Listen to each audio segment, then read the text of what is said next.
Hello, എൻ്റെ പേര് സന്ധ്യ. ഞാൻ ഈ ചാനലിൽ എളുപ്പത്തിലും വേഗത്തിലും ചെയ്യാവുന്ന ഇന്ത്യൻ റെസിപ്പീസാണ് ചെയ്യുന്നത്. അപ്പോൾ ഇന്ന് നമ്മൾ ലഞ്ച് റെസിപ്പി സീരീസിൽ ഒരു പുതിയ റെസിപ്പിയാണ് ട്രൈ ചെയ്യാൻ പോകുന്നത്. മത്തങ്ങ അല്ലെങ്കിൽ മത്തൻ പുളിങ്കറി. ഇത് സൂപ്പർ ഈസിയാണ്. ഇതിനാവശ്യമുള്ള സാധനങ്ങളുടെ ലിസ്റ്റ് ഡിസ്ക്രിപ്ഷൻ ബോക്സിൽ കൊടുത്തിട്ടുണ്ട്. വീഡിയോയിലേക്ക് കിടക്കുന്നതിന് മുമ്പ് സബ്സ്ക്രൈബ് ചെയ്യാത്തവർ ദയവായി സബ്സ്ക്രൈബ് ചെയ്യുക, ബെൽ ബട്ടൺ ക്ലിക്ക് ചെയ്യുക, ലൈക്ക്, ഷെയർ, കമൻറ്റ് ചെയ്യുക. പുളിങ്കറിക്ക് ആവശ്യമുള്ള സാധനങ്ങൾ എന്തൊക്കെയാണെന്ന് നോക്കാം. തുവരപ്പരിപ്പ് നന്നായിട്ട് ഒരു 3 വിസിൽ വരെ വേവിച്ചിട്ട് എടുത്തു വെച്ചിട്ടുണ്ട്. മത്തങ്ങ അല്ലെങ്കിൽ മത്തൻ ചെറിയ ക്യൂബ്സ് ആയിട്ട് കട്ട് ചെയ്തിട്ട് മഞ്ഞപ്പൊടിയും മുളക് പൊടിയും കൂടി ചേർത്ത് 1 വിസിൽ വേവിച്ചെടുത്തിട്ടുണ്ട്. പുളി വെള്ളത്തിലിട്ട് വെച്ചിട്ടുണ്ട്.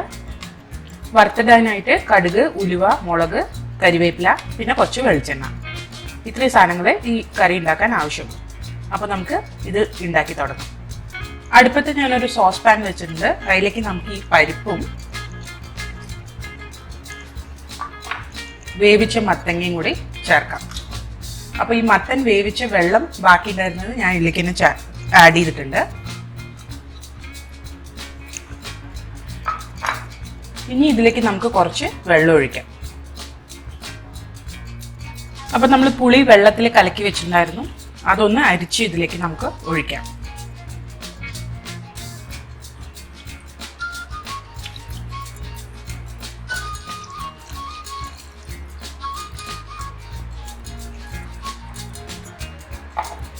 ഇതിൻ്റെ ഒപ്പം തന്നെ കുറച്ചും കൂടി വെള്ളം ഒഴിക്കാം.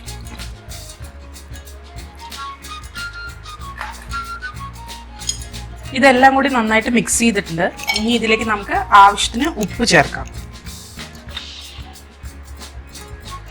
മത്തൻ വേവിക്കുമ്പോൾ കുറച്ച് ഉപ്പ് ഞാൻ ചേർത്തിട്ടുണ്ടായിരുന്നു, ബാക്കിയുള്ള ഉപ്പ് ഇപ്പോൾ ചേർക്കാം. ഇനി ഇതൊന്ന് തിളക്കട്ടെ.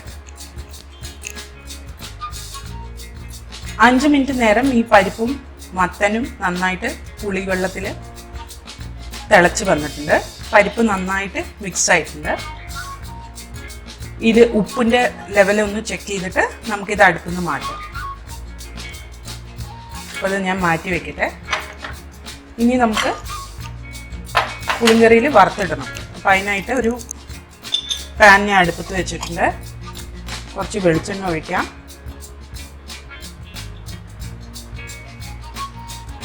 ചൂടായ എണ്ണയിലേക്ക് ഞാൻ കടുകും ഉലുവയും ചേർത്തിട്ടുണ്ട്. കടുകൊന്ന് പൊട്ടട്ടെ, ഉലുവ ഒന്ന് ചോക്കണം. ഇനി നമ്മൾ ഇതിലേക്ക് ഒരു ചുവന്ന മുളക് ആഡ് ചെയ്യാം. ഒപ്പം തന്നെ കരിവേപ്പില. എന്നിട്ട് ഗ്യാസ് ഓഫ് ചെയ്യാം.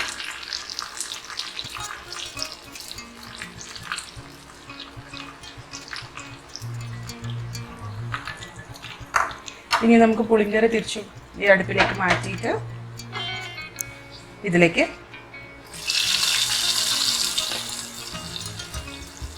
ആഡ് ചെയ്യാം. പുളിങ്കറി റെഡി ആയിട്ടുണ്ട്. ഇത് നമുക്ക് തോരൻ അല്ലെങ്കിൽ മെഴുക്കുവരട്ടിയുടെ കൂടെ, ചോറിൻ്റെ കൂടെ കഴിക്കാം. ഈ റെസിപ്പി നിങ്ങൾക്ക് ഇഷ്ടപ്പെട്ടു എന്ന് വിചാരിക്കുന്നു. ഇഷ്ടപ്പെട്ടെങ്കിൽ ലൈക്ക്, ഷെയർ, കമൻറ്റ് ചെയ്യാൻ മറക്കരുത്. അടുത്ത പ്രാവശ്യം ഒരു പുതിയ റെസിപ്പിയുമായി വരുന്നവരെ ബൈ.